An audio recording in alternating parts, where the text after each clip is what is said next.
Assalamualaikum warahmatullahi wabarakatuh. Salam sejahtera semuanya. Apa kabar? Semoga dalam keadaan sehat walafiat.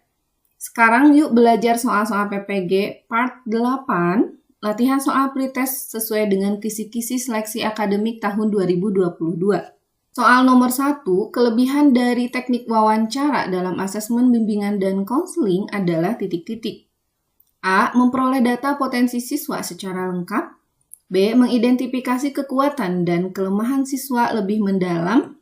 C. Mengungkap kecerdasan yang dimiliki siswa. D. Menemukan indikator bakat siswa. Jawabannya adalah B. Mengidentifikasi kekuatan dan kelemahan siswa lebih mendalam. Kita lihat opsi A, memperoleh data potensi. Ini potensi bisa melalui tes juga ya, seperti kemampuan ya. Ada prestasi akademik, salah satunya. Kemudian C, mengungkap kecerdasan yang dimiliki siswa. Ini juga bisa diungkap dengan tes ya. D, menemukan indikator bakat siswa. Ini juga biasanya dengan tes. Salah satu kelebihan wawancara adalah metode yang terbaik untuk menilai keadaan pribadi. Bila dibandingkan dengan metode observasi, metode ini lebih mampu mengungkap gejala-gejala psikis yang mendasari perilaku individu yang nampak, seperti motif-motif, perasaan, pemahaman, persepsi, dan proyeksi seseorang tentang masa depannya. Jadi di sini ya, kalau observasi kan mengamati perilaku yang nampak, kalau wawancara mengungkap gejala psikis yang mendasarinya, seperti itu. Kelebihan wawancara, pertama metode terbaik untuk menilai keadaan pribadi. 2, tidak dibatasi oleh tingkatan umur dan tingkatan pendidikan subjek yang sedang diselidiki. Dalam riset-riset sosial, metode ini hampir tidak bisa ditinggalkan sebagai metode pelengkap, bahkan dalam beberapa kasus difungsikan sebagai metode utama. Wawancara dapat digunakan sebagai alat verifikasi atau kriterium terhadap data yang diperoleh dengan cara observasi, kuesioner, dan lainnya. Kemudian, wawancara dapat diselenggarakan sambil mengadakan observasi. Soal nomor 2, prestasi belajar bahasa Inggris siswa rendah.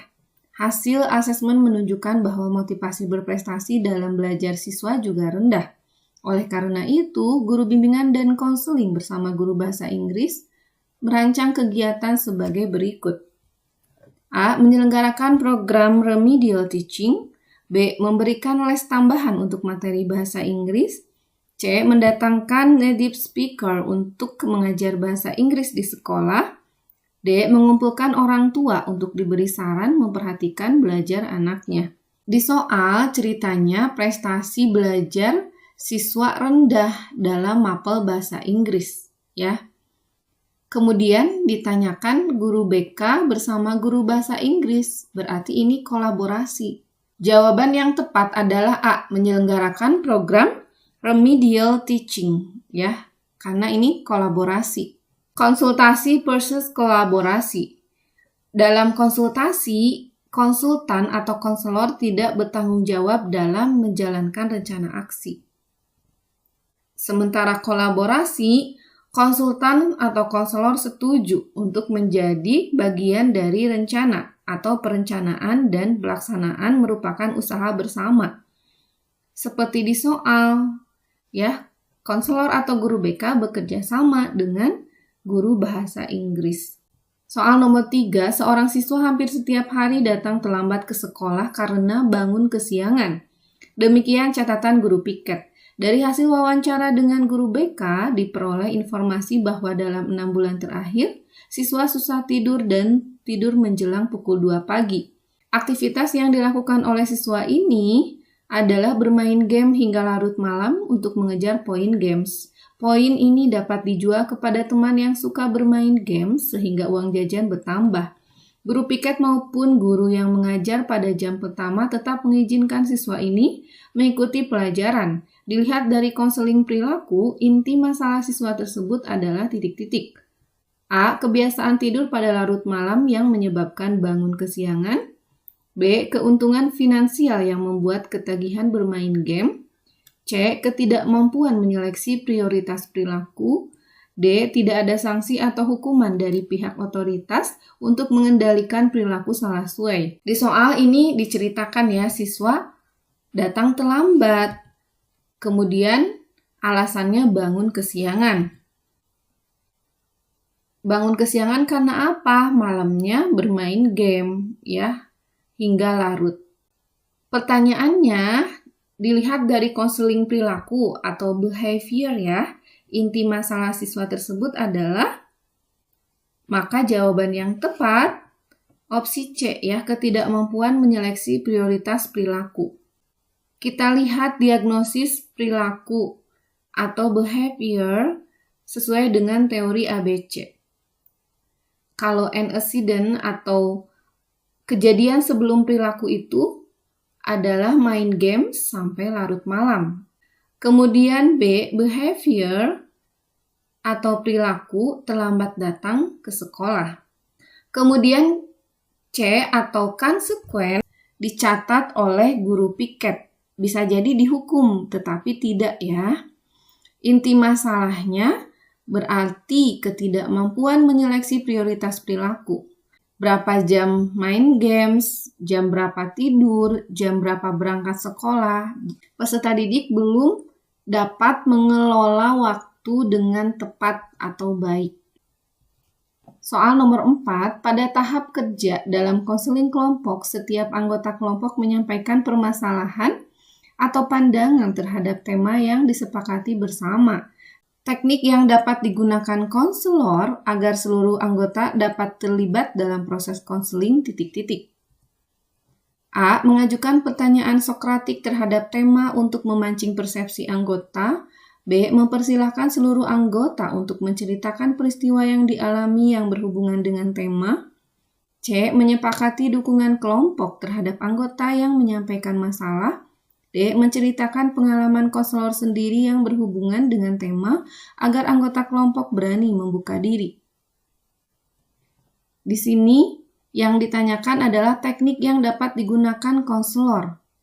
Jawaban yang paling tepat adalah B. Mempersilahkan seluruh anggota untuk menceritakan peristiwa yang dialami yang berhubungan dengan tema. Di sini ada tahap-tahap konseling kelompok. Pertama, tahap permulaan atau beginning stage. Pada tahap permulaan ini, konselor perlu mempersiapkan terbentuknya kelompok. 2. Tahap transisi atau transition stage. Pada tahap ini merupakan proses dua bagian yang ditandai dengan ekspresi sejumlah emosi dan interaksi anggota. Pada tahap 3, kegiatan atau kerja atau working stage. Tahap pertengahan yang merupakan inti kegiatan konseling kelompok. 4. Tahap pengakhiran atau termination stage. Kegiatan anggota kelompok yang paling penting dalam tahap penghentian adalah untuk merefleksikan pengalaman mereka di masa lalu, memproses kenangan, mengevaluasi apa yang telah mereka pelajari, menyatakan perasaan yang bertentangan, dan membuat keputusan kognitif. Soal nomor 5, penelitian tindakan bimbingan menghasilkan data bahwa teknik sosiodrama yang diterapkan dalam bimbingan klasikal menyisakan 6 orang siswa yang belum berkembang kemampuan komunikasi. Oleh karena itu, untuk siklus selanjutnya, konselor melakukan aktivitas ... A. Memberikan tugas rumah bagi siswa. B. Mengganti tindakan bimbingan dengan yang baru. C. Menambahkan strategi diskusi intensif pasca sosiodrama. D. Meminta siswa yang belum berkembang untuk belajar dari temannya. Di soal itu diceritakan bahwa teknik yang digunakan atau sosiodrama belum berhasil sepenuhnya ya, karena ada 6 orang yang belum berkembang. Dalam PTBK kita tidak mengganti teknik ya. Yang tepat adalah menambahkan strategi ya, seperti diskusi intensif. Jadi jawaban yang tepat adalah opsi C. Baiklah teman-teman, sampai di sini sharing dari saya. Mohon maaf apabila ada kesalahan. Terima kasih. Wassalamualaikum warahmatullahi wabarakatuh.